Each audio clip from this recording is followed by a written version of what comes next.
प्रस्तुत करता है हेम पुष्पा।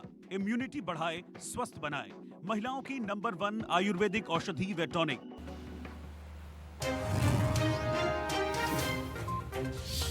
चौबीस घंटे में देश में सामने आए 64,000 से ज्यादा कोरोना मरीज, 1,000 से ज्यादा की मौत। अब तक 24.5 लाख से ज्यादा केस, एक्टिव केस 6,60,000।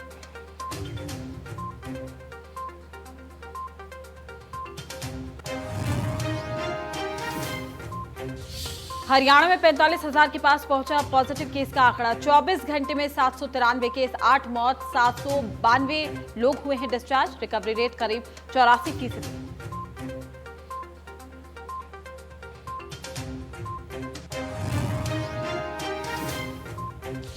26 अगस्त से विधानसभा का मानसून सत्र बुलाने को कैबिनेट की मंजूरी। कैबिनेट ने सत्र को लेकर राज्यपाल को लिखा।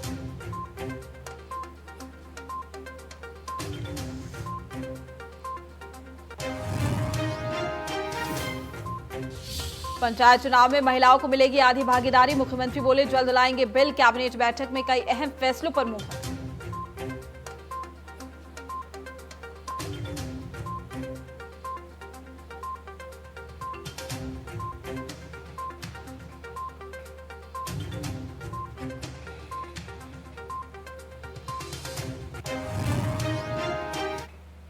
चलिए रुक करेंगे खबरों की ओर। हरियाणा विधानसभा के मानसून सत्र का वक्त तय हो गया है। 26 अगस्त से विधानसभा का ये मानसून सत्र शुरू होगा और मनोहर कैबिनेट की बैठक में ये फैसला भी लिया गया है। और साथ ही मुख्यमंत्री ने बैठक के बाद बताया कि सत्र में कई बिलों को पास करवाने पर भी जोर रहेगा।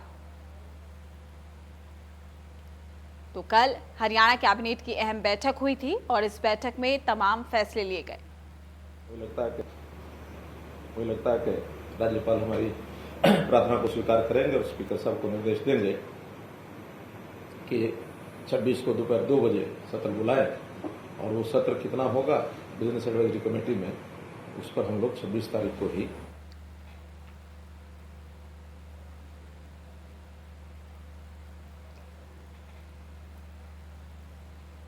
तो आपको बता दें कि कैबिनेट की यह अहम बैठक हुई थी। कल शाम को ये बैठक ली गई और साथ ही विधानसभा सत्र को बुलाने को लेकर तारीखों का भी ऐलान कर दिया गया। 26 अगस्त से विधानसभा का जो सत्र है वो बुलाया जाएगा और साथ ही इसमें तमाम बिल जो है वो भी पास हो सकते हैं और इसी दौरान कई अहम फैसले जो है वो लिए गए हैं जिन पर मुहर लगती हुई दिखाई दी है। लेकिन ऐसे में देखना लाजमी है कि क्या वाकई जो तमाम बिल है उनको पास किया जाता है। विधानसभा सत्र की अगर हम बात करें तो कल अहम बैठक में अहम फैसले लिए गए हैं। सीएम मनोहर लाल की अध्यक्षता में ये बैठक हुई थी और जिसमें अगर हम बात करें तो पंचायती तौर पर महिलाओं की जो भागीदारी है उसको लेकर भी एक अहम फैसला लिया गया है कि उसमें आधी भागीदारी महिलाओं को दी जाएगी। वहीं मनोहर कैबिनेट ने अगर किसी को सबसे बड़ा तोहफा दिया है तो वो गुरुग्राम शहर को है, जिसे शानदार तोहफा मिला है। गुरुग्राम के लोग इसे दिवाली से पहले का गिफ्ट मान सकते हैं, चूंकि सरकार ने अब हुडा सिटी सेंटर से रैपिड मेट्रो तक नई मेट्रो लाइन को मंजूरी दे दी है। ये आपको बता दें कि ये जो है वो कवर होगा और बहुत ही सहूलियतें लोगों को मिलेगी।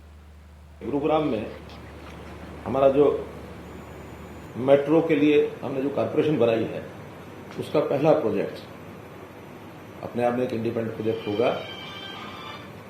28.8 किलोमीटर लंबी नई मेट्रो हुडा सिटी सेंटर से और जो गुरुग्राम की जो पहले पुरानी लाइन है, क्या नाम है उसका,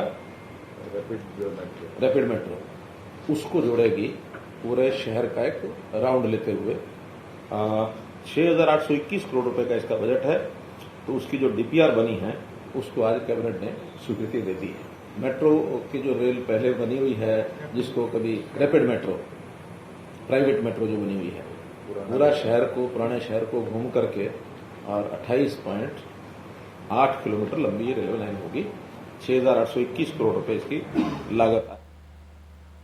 खबरों में आगे बढ़ेंगे और बात करेंगे। मनोहर सरकार ने चर्चा भी की है कि अब ग्राम पंचायत के सरपंच वाले चुनाव में बीसीए ग्रुप को 8% का आरक्षण भी दिया जाएगा और ऐसा आरक्षण पहली बार हरियाणा में मिलने वाला है। हालांकि बीसीबी अभी भी अलग रहेंगे, चूंकि उनकी पर्याप्त संख्या पहले से ही होती है। आगामी जो ग्राम पंचायत के चुनाव है, इसमें पहली बार बीसीए इस ग्रुप को हम ग्राम पंचायतों के लिए 8% सरपंचों के चुनाव में रिजर्व कर रहा है, बीसीए ग्रुप के लिए। ये आज तक कभी पहले यहाँ नहीं हुआ और किसी प्रदेश में भी नहीं। 8%। BCB इसमें अलग रहेंगे क्योंकि BCB में पर्याप्त संख्या पहले से भी वहाँ सरपंचों की होती है, लेकिन BCA के जो ग्रुप के लोग हैं उनमें सरपंचों में प्रतिनिधित्व न के बराबर बहुत कम होता है, तो इसलिए 8% उसको रोटेशन में इस ढंग से करेंगे कि 3 वर्ष तक काफी गांव उसमें आ जाए, 3 टर्म में 5-5 साल की टर्म का 15 साल के बाद उसी गांव का रोटेशन फिर दोबारा आ सकता है। ऐसा एक 25% के आसपास गांव में ये जहां उनकी आबादी ज्यादा है, क्योंकि आबादी के हिसाब से ही उनका रिजर्वेशन का प्रोसेस हम बना। वहीं विपक्ष के आरोपों पर भी सीएम ने जवाब दिया है। दरअसल विपक्ष आरोप लगा रहा था कि सरकार की तरफ से स्वतंत्रता सेनानियों की पेंशन बंद कर दी है, लेकिन मुख्यमंत्री ने कहा कि ऐसा कुछ नहीं हुआ, जबकि सरकार ने तो जरूरतमंदों की पेंशन में बढ़ावा किया है। पेंशन हमने बंद नहीं की है, स्वतंत्रता सेनानियों को भी जो पेंशन हमने बल्कि बढ़ाई थी, बढ़ी हुई पेंशन मिल रही है और किसी प्रकार की पेंशन कोई बंद ना की है, ना करने का कोई इरादा है। और इस प्रकार के अच्छे विषयों को लेकर के आने का कोई अर्थ नहीं है, और अब आमने सामने होते तो बात कर लेते, कोई नहीं। वहीं मुख्यमंत्री ने पीटीआई को लेकर भी बात की। उन्होंने इस मामले को लेकर पिछली सरकार पर निशाना साधा। साथ ही ये भी कहा कि 2014 से ये मामला सुप्रीम कोर्ट में था, लेकिन फैसले के बाद कुछ संवैधानिक दिक्कतें खड़ी हो गई। मैं ये कहता हूं कि जब वो सत्ता में थे बिल उस समय लाना चाहिए था उनको, क्योंकि उन्हीं के समय में 2012 में हाई कोर्ट में उनकी नियुक्तियां निरस्त हो गई थी।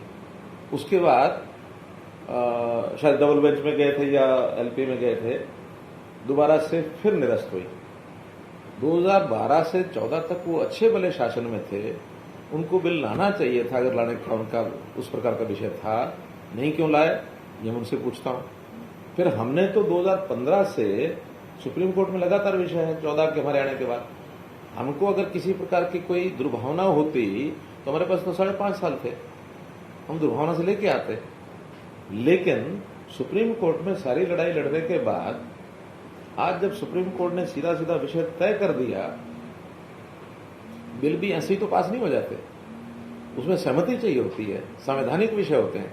और कोई चीज सुप्रीम कोर्ट तय कर दे कि इस दिन ये रद्द होंगे, इनको कोई माना नहीं जाएगा, ये कर्मचारी हैं, क्योंकि प्रक्रिया पूरी की नहीं गई और बिना कर्मचारी होते हुए इतने साल वो रहे हैं, तो ये छूट दे दी कि भी जितने पैसे इनको मिल गए हैं उसका तो शौक इनको मान के चलना चाहिए कि भी ये वापस लेने का हमारा कोई इरादा नहीं है, कोई रखना भी नहीं है। लेकिन आगे एक दिन ये कर्मचारी है नहीं, और इन्हीं पोस्टों पर जो स्टेटस उस समय इनकी भर्ती प्रक्रिया का था, उसी स्टेटस को शुरू करो कि इनको सबको बुलाओ, एक डेट दो, परीक्षा लो, एग्जाम लो, वही सिस्टम रहेगा।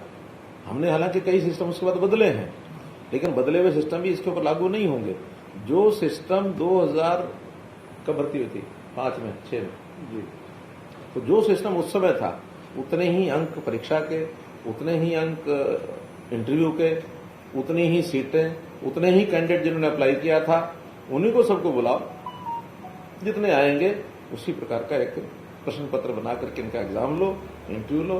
1983 वहीं एसवाईएल को लेकर भी सीएम का बयान आया। उन्होंने कहा कि अगर सब कुछ इतना ही आसान होता तो मामला अब तक सुलझ जाता। हालांकि फिर भी मनोहर सरकार सुप्रीम कोर्ट से बहुत उम्मीद रखकर चल रही है। इस विषय में चूंकि दोनों राज्य सरकारें हैं और साथ में केंद्र सरकार है, अब दोनों राज्य सरकारें आपस में अपने आप बैठ जाएं कि विवाद तो दोनों सरकारों में है। अगर इतना विवाद आसान होता सुलझना तो आज से कभी सुलझ गया होता। तो हमारी अपेक्षा यही है कि केंद्र सरकार के ओर से हमको बैठाया जाएगा, उनको कोई तिथि दे के बुला लेंगे और हम बैठेंगे, सुप्रीम कोर्ट का जो आदेश है उसके अनुसार प्रक्रिया पूरी करेंगे। और इसमें करने लायक कुछ नहीं है, एसवाईएल का पानी चाहिए। जो एसवाईएल की निर्णय हो चुका है उसको एग्जीक्यूट करना है, कुल मिलाकर के केंद्र सरकार ने करवाना है, पंजाब सरकार ने करना है। तो इतना विषय है, इसको किस ढंग से कराएंगे, कब से कराएंगे, केंद्र सरकार बैठ करके तय करा देगी, सुप्रीम कोर्ट में जाकर बता देंगे। और नहीं कोई समझौता फैसला हुआ तब भी सुप्रीम कोर्ट को बता देंगे। अल्टीमेटली सुप्रीम कोर्ट के निर्णय पर हमको भरोसा है कि सुप्रीम कोर्ट जो निर्णय करेगा वो हमारे हित में करेगा, हक में करेगा और जल्दी करेगा। वहीं प्रदेश में पिछले दिनों कुछ जगहों से अवैध रजिस्ट्री को लेकर भी खबरें आई, जिस पर भी मुख्यमंत्री ने जवाब दिया। उन्होंने कहा कि उनकी सरकार ने जो कदम उठाए वो आज तक किसी ने नहीं उठाया और अब रजिस्ट्री में धांधली की गुंजाइश ही नहीं बची। हमने एक ही चीज को ठीक करते करते, हाँ 17 के लोग हैं आज हमारे कर्मचारी अधिकारियों में, ईमानदार भी बहुत लोग हैं, कस्टोरी भी बहुत लोग हैं।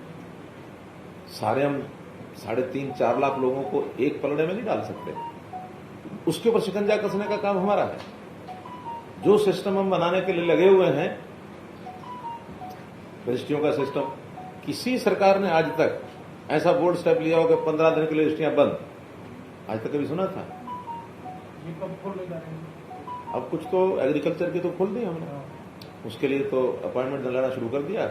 अब 17 तारीख से उनकी रजिस्ट्रियां शुरू हो जाएंगी और अगली भी 17 तारीख को रिव्यू कर लेंगे। जो सिस्टम हमने बनाने शुरू किए हैं, अगर वो सब बन गए होंगे, क्योंकि 6-7 डिपार्टमेंट है इसमें, ये केवल रेवेन्यू डिपार्टमेंट का काम नहीं है। रेवेन्यू डिपार्टमेंट में तहसीलदार रजिस्ट्रियां करता है, लेकिन रिक्वायरमेंट तो उस चीज को दुरुस्त करने की कई डिपार्टमेंट्स की है। तो हमने सभी डिपार्टमेंट्स को इंटीग्रेट किया सिस्टम को, कि अब एनओसी वगैरह लेने की आवश्यकता नहीं है। पहले तो ये था, हाथ में एनओसी आया कि नहीं आया, लेना कि नहीं लेना, बैठे घर तय कर देते थे। एक ही रजिस्ट्री को कैसे देखा जाएगा? अब उसकी जरूरत ही नहीं है। चलिए फिलहाल के लिए इस बुलेटिन में इतना ही। नजर डालते हैं अब तक की हेडलाइंस पर। बड़ी खबर के प्रस्तुत करता है सच्ची सहेली, महिलाओं के लिए सबसे